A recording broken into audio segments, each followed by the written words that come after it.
Welcome to the Book Binge. I'm your host, King Crusoe. You can call me KC, and it finally happened. It's been a long time coming, but I finally read yet another manga. I thought that the next one would be Goodnight Poon Poon, but I'm a little bit too depressed right now to read Goodnight Poon Poon, so I ended up choosing a different manga that only pretended to be cozy in The Girl from the Other Side. It managed to hit all the feels and all the coziness all at the same time in different ways. I think I got a little bit duped with the series a little bit, but not completely, because it was still a good time and there was some of the coziness in there that I was looking for. So, it kind of satisfied on multiple different fronts, some of those fronts being a little bit surprising. So let's talk about The Girl from the Other Side by Nagabe.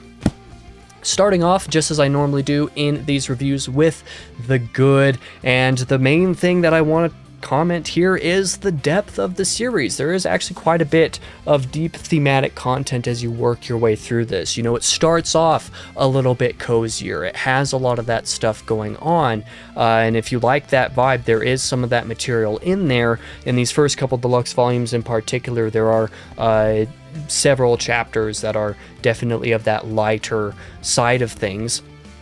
But there are plenty of other moments as well that happened to strike in very thematically rich ways. You know, volumes, I would say, and when I say volumes, if I'm talking about the full deluxe volumes, I'll probably hold up the one that I'm referring to and say deluxe volume 1, 2, 3, or 4. But if I otherwise just say volume 1 through 11 or bonus 12, I'm talking about the originals, because these deluxe omnibuses each combine 3 volumes together. So I hope that doesn't get too confusing, but we'll see.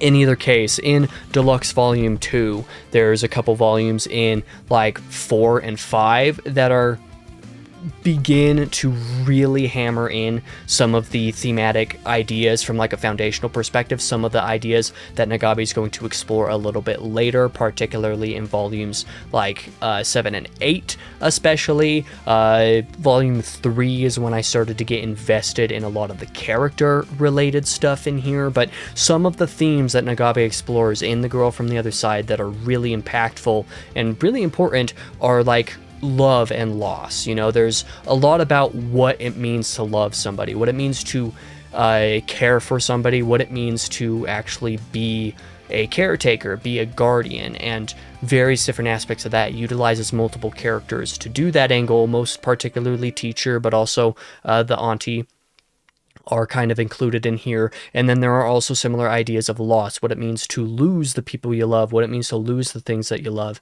and what it means to sacrifice in regards to some of that. So there's a lot of love and loss that is explored in here in some of those ways, but more especially deeper than just love and loss are ideas of responsibility and sacrifice that are inherently embedded in a lot of those thematic ideas. There's a lot of exploration about, like I said, what it means to care for somebody, what it means to sacrifice for the sake of somebody else, what it means to hold someone or something above yourself, and the protection that you're supposed to, provide somebody when you're in that position. There's a lot of exploration with regards to these ideas that is done in quite good ways. The questions about some of those ideas come a little bit earlier in the series, and then in volumes 7 and 8, which I referenced before, Deluxe Volume 3 in general explores a lot of that a little bit more forward, where Teacher particularly has to take some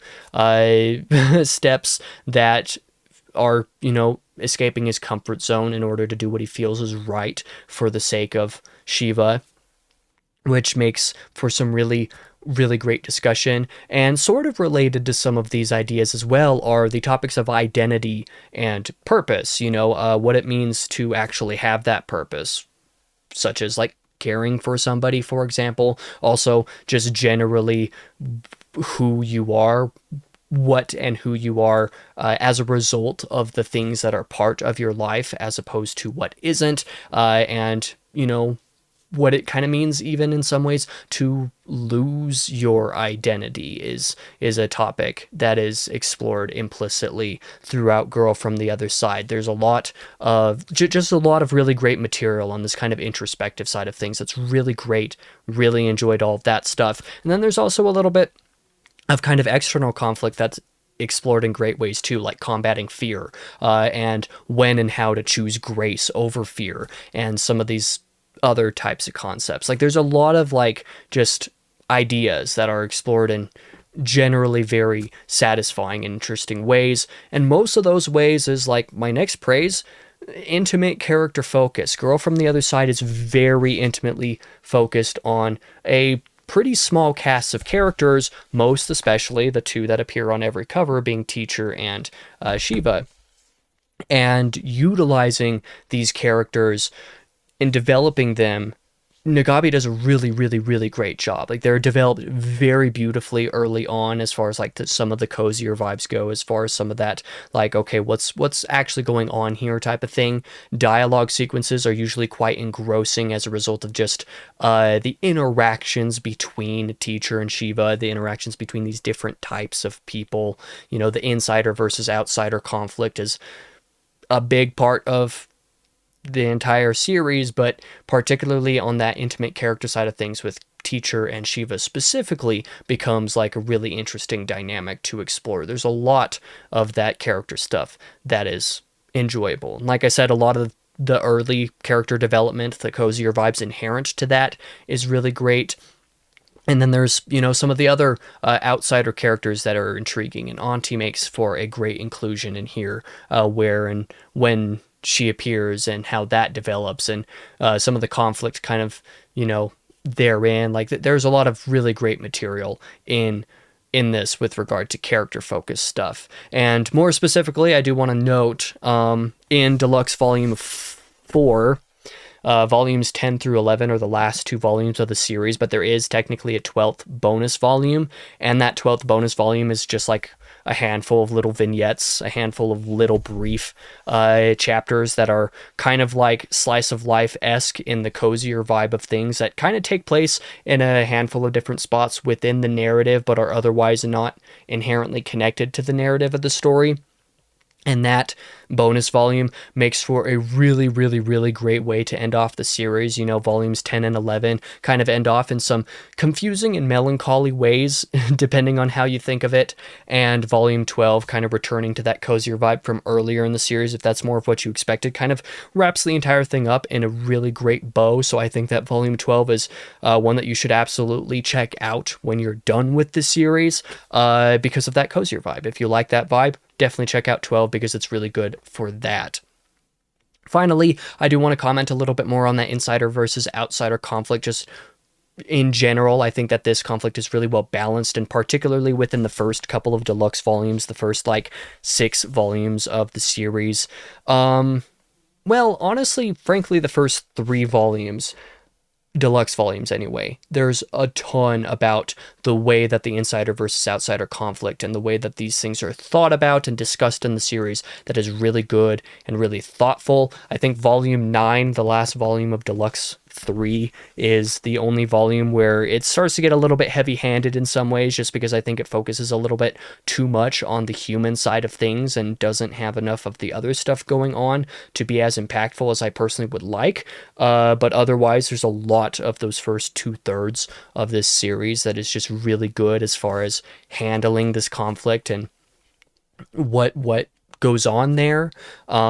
And another thing, the last thing that I want to note here directly with regard to the good, is that I think that the overall vibe of the series tends to be doing a lot with a little. Nagabe does a very good job with a somewhat minimalistic type of art. You know, there's aspects to the art style of this series that is somewhat more vague in some ways, particularly with regard to how like human characters are depicted. You can see Shiva in there, like it's pretty low detail in plenty of regards, and there's a certain degree of that which kind of makes it have like a slightly surrealistic aspect to it at times, and that tone, the paneling of that, the framing of that manages to capture really subtle quiet moments in between the more exciting stuff in ways that is like actually surprisingly really good. You know, I don't love the art style of The Girl from the Other Side, but there's a lot about it that I have to respect, because like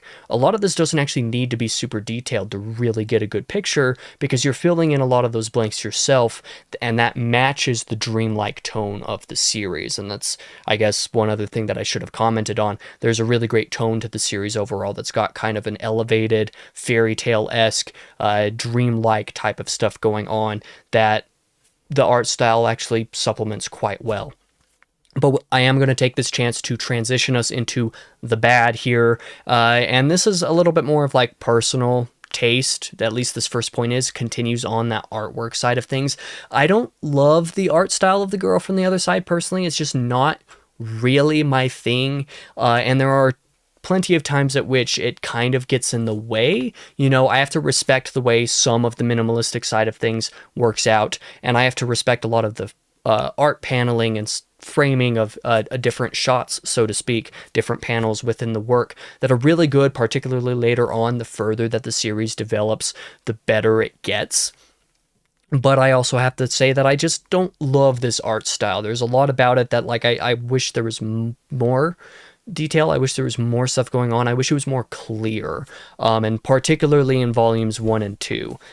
So the first couple volumes here. By the time volume 3 ends, it's basically starting to come back into something that works a little bit better. But the first couple of original volumes of this manga have major problems with like value and shading contrast early on, meaning that like the difference between the blacks and the whites and the gray values in between is like not very much. There's not very much contrast. And that makes a lot of things like very muddy and difficult to make out. And a lot of times that feels like it's not meant to be that way. Like many panels in those first couple volumes were like, I'm not even sure what I'm looking at, and not for reasons that are like the author is specifically misconstruing things or specifically framing things to hide what's there. It's more like I just can't tell what's there, and that feels kind of bad. There's a lot about that didn't really work for me. Like I said, by the time volume 3 and especially moving on comes around, the original volume 3, so by the end of the first deluxe omnibus,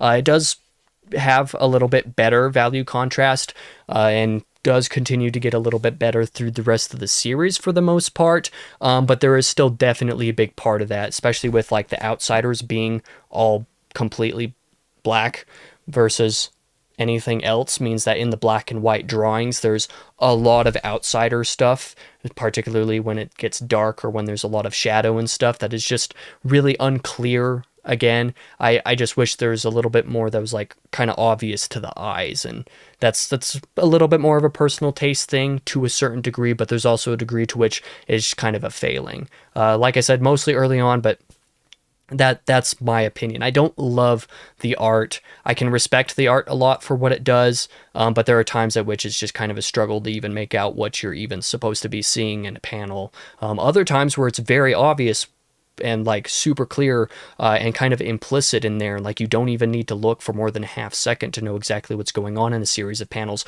But most of those moments, again, are later in the series. Earlier in the series, you're having to study a little bit just to kind of make out what this is, and that sometimes becomes a problem. Another issue that I had with the series is that compared to other manga that I have read up to this point, which has not had this problem, there are a lot of moments where dialogue and thought tags aren't super intuitive. So between what characters are saying versus thinking, there are plenty of moments where that's not super clear, where I feel like the thought tags should be a little bit more obvious that that's being thought, because they're tons of times where you think something that's being said out loud is actually being thought in their head, or vice versa, and it's just like, wait a minute, why would this person be saying this out loud, or why is this, yeah, like, just gets a little bit confusing. And then there's also moments where dialogue tags within the different panels are like on one side that is a character completely somewhere over else saying something, and then a reply in the same panel from the character on the other side of the panel saying a different thing, and like the tags aren't in any way drawn in a way that makes it super intuitive. who's actually talking. This is a huge problem, actually, between Teacher and Shiva. Tons of moments throughout the series that actually were like I had to reread some pages plenty of times just to make sure I knew who was saying what, because it's not always clear just by the dialogue who is saying what. Plenty of times it is, but there's sometimes where it isn't, and sometimes where it actually gets a little bit confusing. It's just like, wait a minute, that character wouldn't be saying this thing, and you think it's a different character saying something because of the lack of clarity with the dialogue tags. So that is a little bit of an issue with the series that I noticed personally while reading. It's not the biggest thing in the world. It's not a deal breaker. You know, you can figure it out. But it is like, you would have, if it were me, like I would have framed plenty of those panels, like kind of mirrored some of them a little bit, or done a little bit more with the dialogue tags just to make things a little bit more clear, because there are times when it's actually confusing who's actually saying what. You know, Nagabe does a pretty good job between like certain outsider characters versus other characters, because the font changes in a couple spots to reflect that. And there are some creative decisions later in the series with regard to the font choice that are actually really like impactful, emotionally impactful, because of how you know that those fonts are used from earlier in the series. But when it is the same font, sometimes it gets a little bit more confusing than I should be. Also, my final point on the bad is just that I don't love the human storyline overall. I don't love the insider storyline of the series, especially not later on, like Volume 9. You know, Volumes 7 and 8 and the Deluxe Omnibus 3, Volume 7 and 8 are really, really great. I love those a ton. And then Volume 9 is like probably my least favorite of the series, the last volume of Omnibus 3, because it's just mostly human stuff, and like none of the outsider stuff really applies. It's mostly the insider human storyline, and like it just felt too different. Like there wasn't any focus on some of the stuff that I wanted.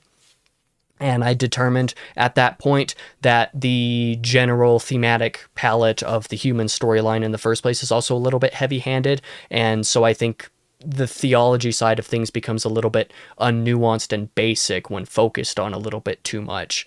Or rather, the lack of nuance and the simplicity of it becomes too apparent when focused on too much. So later on in the series, in Omnibus 3, especially Volume 9, it's just like, okay, maybe a little bit too much of this. We didn't need to go there with all of it. So that's my other thing. That's like the one thing about the series from a story side of things that I actively really disliked. Actually, I suppose I didn't love the ending, but we'll go ahead and move this into the ugly, just because a lot of this is because of certain decisions that Nagabe makes as an author. I think that kind of what I was saying with the human storyline stuff getting a little bit heavy-handed, lacking nuance. I think that the ending especially gets very heavy-handed with lore and world-building reveals. There's a lot about the beginning of the series that does your investment with the characters like actually influence your investment in figuring out more about the world? And I would say yes, it does. I was very invested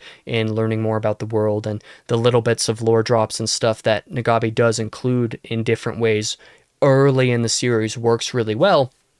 Later in the series, he just kind of starts info dumping on you and exposition dumping in a couple of places, like pretty directly, that didn't feel the most well planned out or thought out, and some of which becomes pretty confusing. I think that there's a particular character reveal in the last couple of volumes that is pretty confusing and kind of turns its gears a little bit, gets repetitive, repeats itself specifically to try to like hammer in the explanation to the reader when the explanation doesn't actually make sense. So explaining it anymore doesn't actually help anymore because you're not explaining it any differently. And this happens with some of the lore and world building stuff where you read something and you get that explanation. It's just like, I'm not entirely sure that makes sense. You haven't convinced me that this makes sense or that this works here. And then either Nagabe lets it drop, assuming that you understand, or in the case of the last couple volumes, will repeat the same couple of details a handful of times, and a couple times more than necessary for sure, because by that point you're just like, okay, I understand what you're saying, but it doesn't actually make sense, becomes the problem. So I do think that there are certain creative decisions that Nagabe makes that don't really pay off in the end. Even though the series does have really good impact, it does have good emotional impact, I was a little bit disappointed by the fact that I was left with more questions than I was with answers overall. And with regard to the overall tone of this series, I'm not entirely sure how well that works. I feel like I should be left with more implicit questions, but I'm left with explicit questions because I got answers to things, but the answers don't make sense. And I would have preferred to not have that information in the first place. I don't know if that makes sense.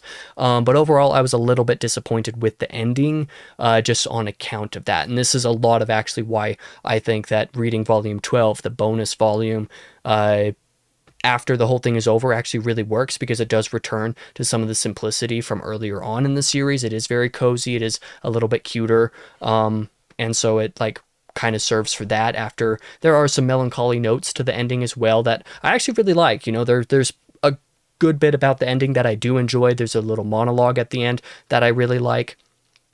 It's mostly just that, like, after you've had that emotional thing happen and everything wraps up there, relatively loosely at the end of the last volume, by the time you get to that, and if you're feeling a little bit let down or whatever, I do think volume 12 is very nice, just to, you know, kind of go back to earlier in the series with some of those simple moments that made me appreciate a lot of the series a little bit more for that reason, I guess.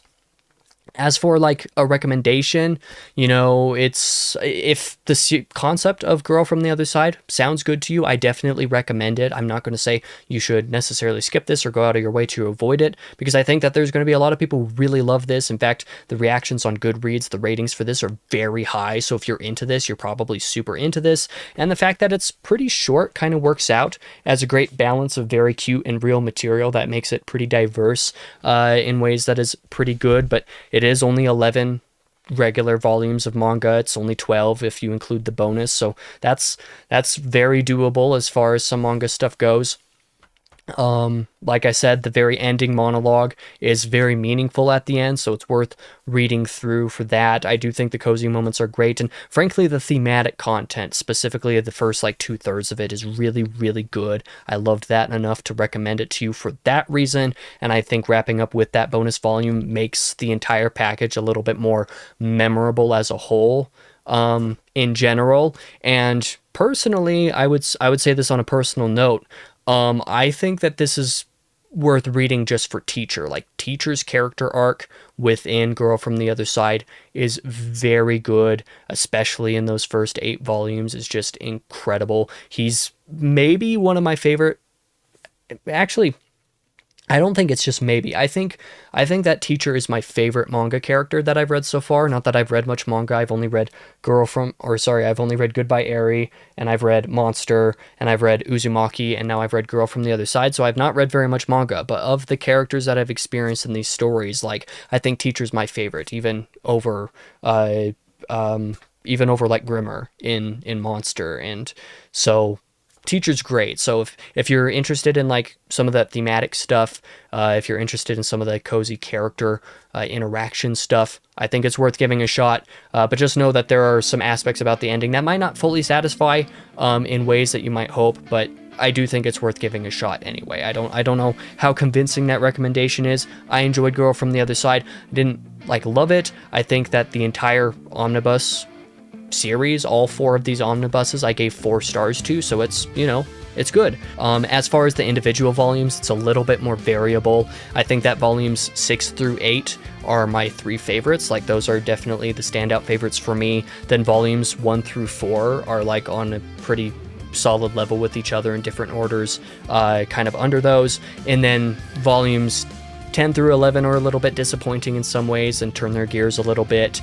Volume 5, I just don't really remember very much. And then Volume 9, I wasn't super into. But for the most part, I think this is very solid 4-star series, basically consistent most of the way through. Some of those volumes are a little bit higher. A couple of those volumes are just a little bit lower. But nothing's bad about it. I think it's good, and so I basically recommend it. But at the end of the day, I think this review was a pretty bad one, so I apologize for that. But if you enjoyed it and if you watched through the whole thing, I really appreciate it. Thank you so much for watching. At the time of this video, I'm not sure what my next manga read will be or when at this point.